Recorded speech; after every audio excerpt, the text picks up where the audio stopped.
கூட்டு குடும்பத்துல வந்து இன்பம் பெருக்கப்படுது, சுமை வகுக்கப்படுது. Joys are multiply, burdens are divided. அதாவது ஒரு இன்பம்னா அது 4-5 பேர் சேரும்போது இன்னும் பெருகுது. சுமைன்னா 4-5 பேர் தூக்கும்போது ஆட்டோமேட்டிக்கா அது கம்மியாயிடுது. அது வந்து கூட்டு குடும்பத்துல ஒரு அழகான ஒரு முறை, நல்ல விஷயமும் கூட. ஆனா அதுல நிறைய ரெட் பிளாக்ஸ் அப்படின்னு சொல்லுவாங்க. எக்காரத்தை கொண்டு ஏத்துக்கவே முடியாது அப்படிங்கறத ரெட் பிளாக் அப்படிம்பாங்க.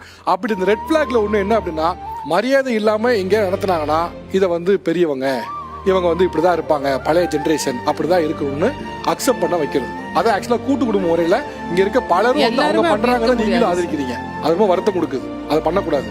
அவங்க பழைய ஜெனரேஷன், நீங்க புது ஜெனரேஷன் தானே, உங்களுக்கு புத்தி இருக்குதானே, நீங்க எல்லாம் சொல்லணும் தானே.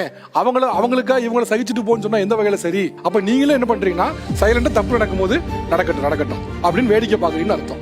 ரெண்டாவது என்ன அப்படின்னா, ஒவ்வொருத்தருக்குன்னு தனி இண்டிவிஜுவாலிட்டி ஒன்று இருக்கு. நம்ம எவ்வளவு தூரம் தான் பொத்தி வச்சாலும் கூட ஒரு காலகட்டத்துக்கு மேல ஒவ்வொருத்தரோட இண்டிவிஜுவாலிட்டிக்கு தனியா பெர்ஃபார்ம் பண்ணி தான் ஆகணும். இந்த உலகம் அப்படிதான் இருக்கு. நம்ம ஊர்களில் சில விஷயங்கள்லாம் வந்து புனித பிம்பம் ஆக்கப்பட்டே வருது. அதுல வந்து நான் கூட்டு குடும்ப முறைக்கு எதிரானவங்க கிடையாது.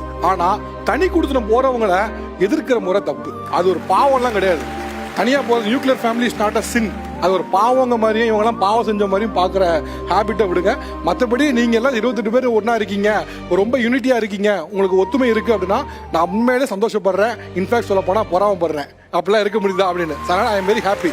ஆனா அந்த ஒரு காரணத்தை வச்சு, அந்த ஒரு புனித பின்பத்தை வச்சு இங்க இருக்கிறது தான் சரி, இது மட்டும் தான் வாழ்க்கை முறை, நீ வாழ்வதெல்லாம் வாழ்க்கை முறையே அல்ல அப்படின்னு பேசுவது சரியல்ல.